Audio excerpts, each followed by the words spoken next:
They say the quietest woman in the room is usually the one who has already decided what happens next. Nadia thought she knew her husband. She thought she knew the shape of his lies, the weight of his silences, the particular way he cleared his throat when he was about to invent something. She had been wrong about all of it, not because he was clever, but because she had been too busy holding everything together to notice he was quietly unraveling it. When Fletcher came home that Tuesday morning smelling of someone else's dry shampoo and a hotel breakfast he hadn't paid for himself, he didn't find the wife he left behind. He found the front door locked with a deadbolt he didn't own a key to. He found his name removed from the mailbox, and when he pressed his face against the glass of the living room window, he found a room so completely emptied that his voice would have echoed if he'd dared to speak. This is the story of how one woman in a small city in northern Ontario planned, in complete silence, for 11 months, and why the most dangerous thing a man can do is confuse loyalty with passivity. The Beaumont house sat at the end of a crescent in Sudbury, one of those streets where the driveways are long and the neighbors mind their business because they have enough of their own. It was a house Fletcher had chosen. The neighborhood, the style, the particular shade of gray-blue they painted the exterior. Nadia had deferred on all of it. She was good at deferring. She had been trained to be. She was 31 when the marriage began to come apart, though she didn't know it yet. She was working part-time as a bookkeeper for a mid-sized environmental consulting firm, a job she'd taken when they moved to Sudbury for Fletcher's promotion at the mining company. Before the move, she had been building something of her own, a small accounting practice in Guelph, 3 years of clients who trusted her, a reputation built entirely on referrals and the fact that she showed up exactly when she said she would. She had given all of it up. Fletcher said Sudbury would be temporary, 2 years, maybe 3, and then they'd go wherever she wanted. That was 5 years ago. Fletcher Graves was the kind of man who was very charming to people he needed something from. He was well dressed in a functional, corporate way, and he told stories at dinner parties that made other people feel included, while somehow always ending with him at the center. He coached a recreational hockey team on Wednesday nights. He was generous when it cost him nothing. Nadia had loved him genuinely once. That much was true. She had loved the version of him she met at 24, when he seemed curious about her and interested in what she thought, and willing to sit for hours in her parents' backyard, in Mississauga just talking. It took her a long time to understand that his interest had not been in her specifically, but in the feeling of being the kind of man a woman like her would love. Once he had that, the curiosity evaporated. The receipt appeared on a Saturday in March. She found it in the pocket of his ski jacket while she was doing laundry, the kind of jacket he wore exactly once a season because he hated being cold but liked the idea of skiing. The receipt was from a restaurant in Ottawa, a dinner for 2. The date was the Thursday he had told her he was at a regional safety audit in Timmins. Nadia stood in the laundry room for a long time, holding the paper. Outside, snow was coming down in that flat, quiet way it does in March in Sudbury, the kind of snow that settles without drama and simply stays. She didn't cry. She felt something closer to recognition, the way you feel when you find the last piece of a puzzle you'd already half given up on. So that's what it was. She put the receipt back in the pocket. She folded the jacket. She started the washer. Then she went upstairs, opened her laptop, and created a new folder in a personal cloud account she had never mentioned to Fletcher, titled simply, March. She did not confront him that night, or the next morning, or that week. She made his coffee. She asked about his day. She laughed at a story he told about a colleague who had reversed a company truck into a snowbank. She was a very good actress, or perhaps she was simply someone who had been practicing emotional management for so long that the discipline had become its own kind of armor. What people don't understand about a woman like Nadia Beaumont is that she was not calculating by nature. She was methodical. There is a difference. Calculating implies you never feel anything. Methodical means you feel everything, but you decide what to do with it before you let anyone else see. She had grown up watching her mother do the same thing, that particular immigrant composure, the Punjabi woman who had arrived in Canada at 22 with 2 suitcases and a husband who turned out to be less reliable than advertised, and who had built a catering business anyway, 1 tray of food at a time, quietly, without announcing her intentions to anyone who might try to stop her. Nadia called her mother that Sunday. She didn't explain everything. She said, "Mom, I need to ask you something about the catering business. How did you structure it? In the beginning? Before Baba knew how well it was doing?" Her mother was quiet for a moment. Then she said, "I'll call you back on the landline." The next 11 months were the most focused of Nadia's life. She started with information. She hired a paralegal she found through a women's legal aid clinic in Sudbury, A practical, unhurried woman named Wendy who wore reading glasses on a beaded chain and explained family law in plain, numbered sentences. Nadia learned what she needed to know about matrimonial property in Ontario, about equalization payments, about the difference between what was hers on paper and what would be hers in practice. Then she rebuilt. She had been quiet about her own finances during the marriage, not because she was hiding anything, but because Fletcher managed the joint accounts, and she had gradually allowed that to become the default, the path of least resistance. She had a personal account he knew about, modest, a few $1,000s. What he didn't know was that she had also, 3 years into the marriage, reopened a business account under her bookkeeping practice name. She had never quite closed it. At the time she told herself it was just in case. In case of what she hadn't said aloud. Now she knew. She began quietly rerouting income, not hiding money. She was meticulous about what was legally hers and what was not. But redirecting her own earnings, the part-time bookkeeping contracts she had quietly expanded over the previous year, into her business account. She also started taking on new clients. She worked evenings when Fletcher was at hockey. She worked Saturday mornings when he played golf. She told him she was on the phone with her mother. She also reached out to her old clients in Guelph. She sent careful, professional emails. She explained that she was looking to rebuild her practice, and would be doing so remotely initially, with a view to returning to the region within the year. 3 of them replied within 48 hours. 4 more replied within a week. This is what Fletcher didn't understand about the woman he had been casually deceiving. Nadia Beaumont had never stopped being good at her work. She had merely stopped doing it in front of him. She also did something he never would have thought to do. She spoke to a real estate agent, not to list the house, not yet, but to understand exactly what it was worth, what the market looked like, and what a quiet sale process would involve. The house was in joint names. That was a complication.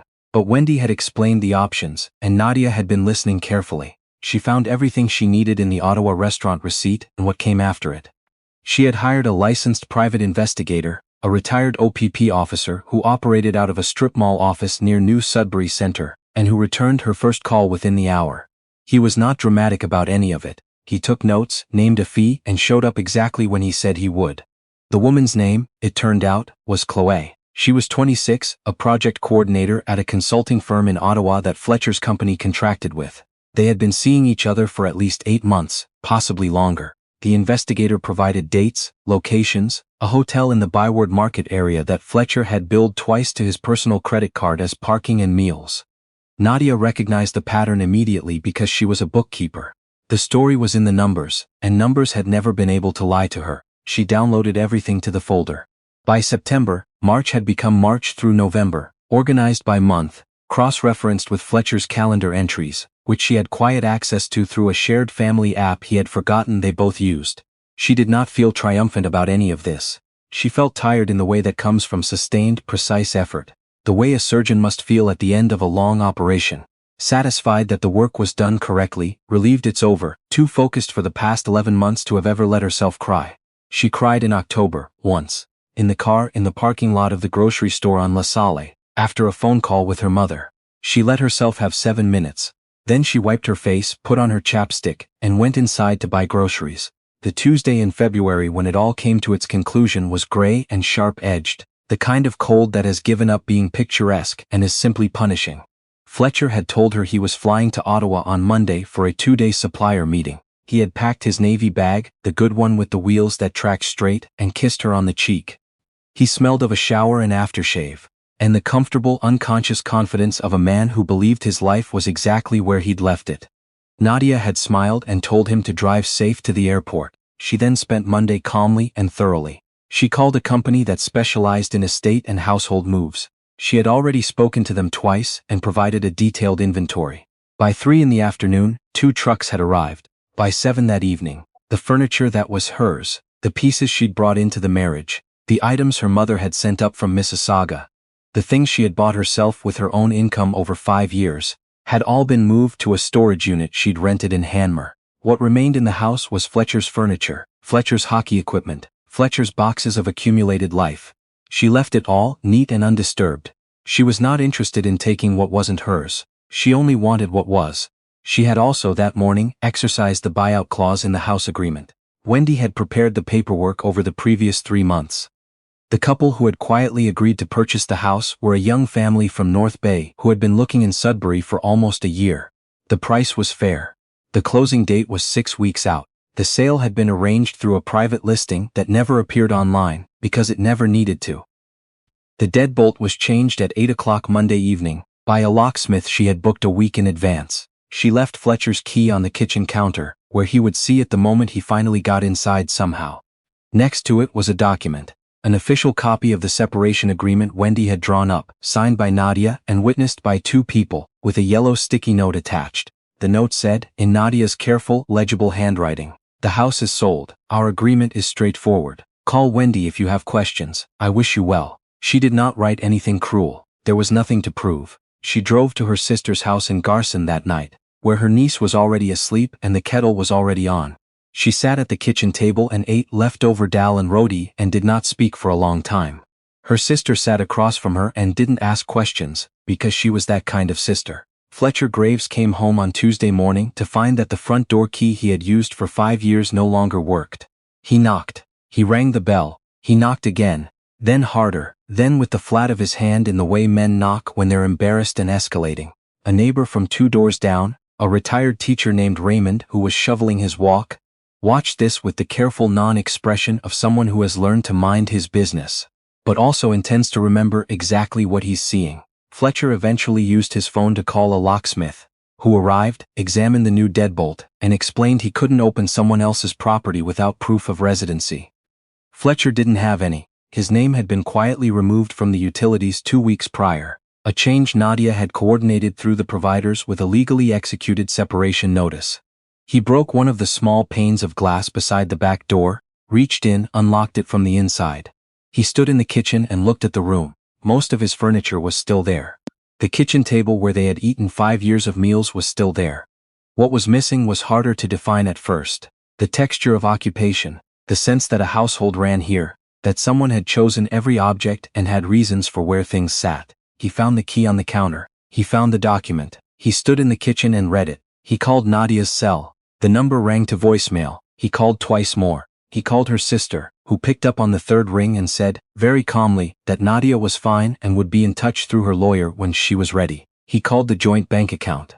The balance when he logged in was precisely what was legally his share. Not $1 less. Not $1 more. Nadia had done the calculation herself, reviewed it with Wendy and transferred the split to the day. There was nothing to dispute. She had not taken anything that wasn't hers. That was almost worse than if she had. He tried Chloe next. She picked up on the 2nd ring, which told him she'd been expecting a call, though perhaps not this particular one. "My wife just left," Fletcher said. He was standing in the kitchen, still in his coat. There was a pause on the line, not a surprised pause, a careful one. "Fletcher," Chloe said, "I think we need to talk." They did in fact talk. What Chloe said, after a short interval during which the phone felt very heavy in his hand, was that she had been offered a position in Vancouver, that she had been thinking about her own situation for a while now, and that whatever the 2 of them had been to each other, she didn't think it extended to helping him manage a separation that had nothing to do with her. She was not unkind about it, she was simply done. He sat down on the kitchen floor because there was no longer a chair nearby that felt like his. Fletcher was the kind of man who recovered. He told himself this as he sat on the floor of a house that had been sold without him, and as the morning moved through the gray February sky outside the window. He was 54 credits shy of an MBA he'd started and abandoned at 37. He had talked his way into his current position without quite having the qualifications it listed. He was persuasive, resilient, comfortable with reinvention. He would handle this. He called Wendy's office. The receptionist told him, politely, that Wendy represented the other party and could not speak with him. She suggested he retain independent counsel. He called 3 lawyers in Sudbury. 2 had full client lists. The 3rd had time and was available Friday. He drove to his office on Tuesday afternoon because he needed to be somewhere that still felt ordered. He sat at his desk and looked at the skyline of a city he had never particularly loved and thought about what he had actually been building for the past 5 years. The answer arrived with a clarity that was not comfortable. He had been maintaining the appearance of a life, while investing his actual attention elsewhere. He had done this so consistently, and with such practiced ease, that he had never once stopped to consider what would happen if the background of the painting was taken away, and he was left standing in front of an empty canvas. He had thought Nadia was the background. He had been categorically wrong. There is a thing that happens when a methodical woman who has been systematically underestimated begins to move in the open. It tends to look, to outside observers, like an overnight transformation, like she simply became a different person. But she didn't. She had been that person the entire time. She had simply stopped performing the smaller version of herself that the situation seemed to require. By March, Nadia was back in Guelph. She stayed with her mother for 3 weeks while she found a place. A flat above a bakery near the old Stone Road Market, 2nd floor, tall windows, a kitchen she painted the color of pale moss because she could. She had 10 accounting clients by the end of April, 17 by June. She hired a part-time assistant in September, a sharp young woman named. But that's a different story. She ran her business out of a spare bedroom turned office, and then from a rented suite on Wyndham Street when the client list outgrew the flat. She did not have to be loud about any of it. She did not have to announce herself. Her work announced itself, invoice by invoice, quarter by quarter, with the quiet accumulating authority of someone who has always known how to add things up. Her mother visited in July and stood in the center of the Wyndham Street office and looked around at the clean lines and the natural light and the row of colored binders on the shelf, each labeled in Nadia's precise hand, and said nothing for a moment. Then she said, in Punjabi, "You see, you didn't need him for any of it." Nadia said, "I know, Mom." Her mother picked up one of the binders, opened it, reviewed 3 pages the way a woman reviews a thing she already knows is in order, and set it back on the shelf. "Good margins," she said.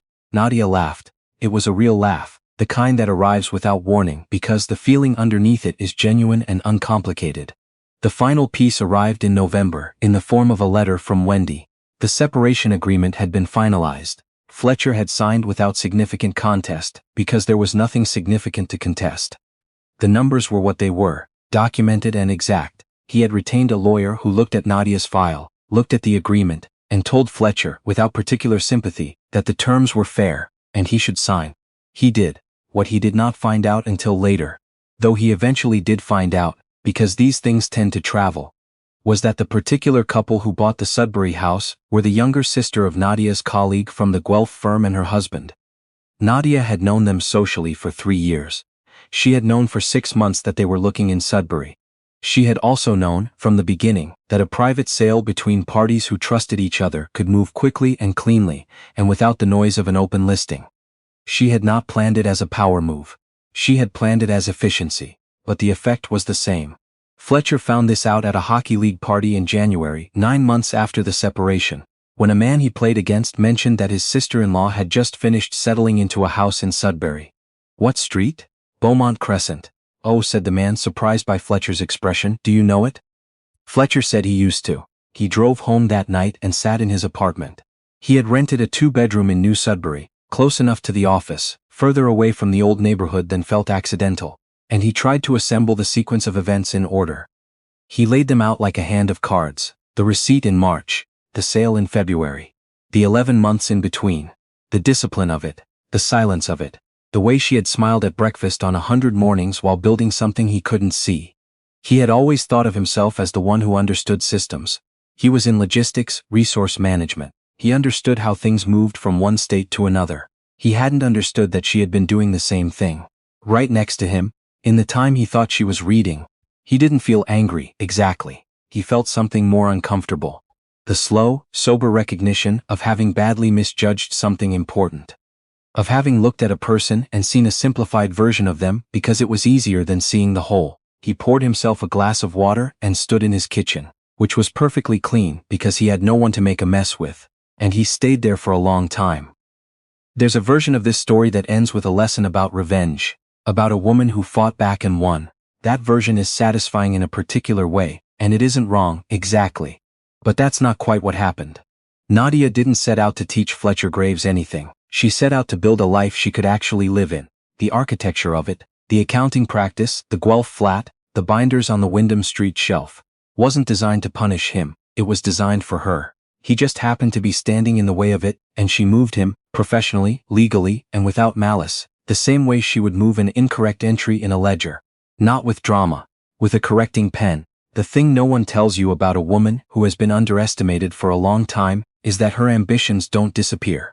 They just find somewhere quiet to wait. And when the conditions change, they don't burst out dramatically, they don't announce themselves.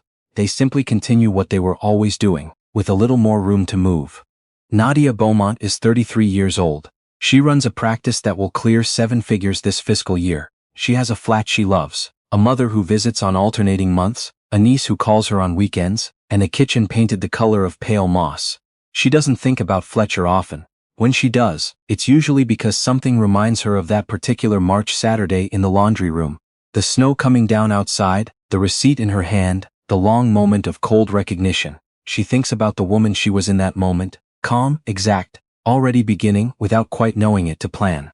She was never a different person on the other side of it. She was always exactly herself. She had simply stopped pretending otherwise. And as for the folder labeled March, she deleted it the day the separation agreement was signed. She didn't need it anymore. It had done what it was for.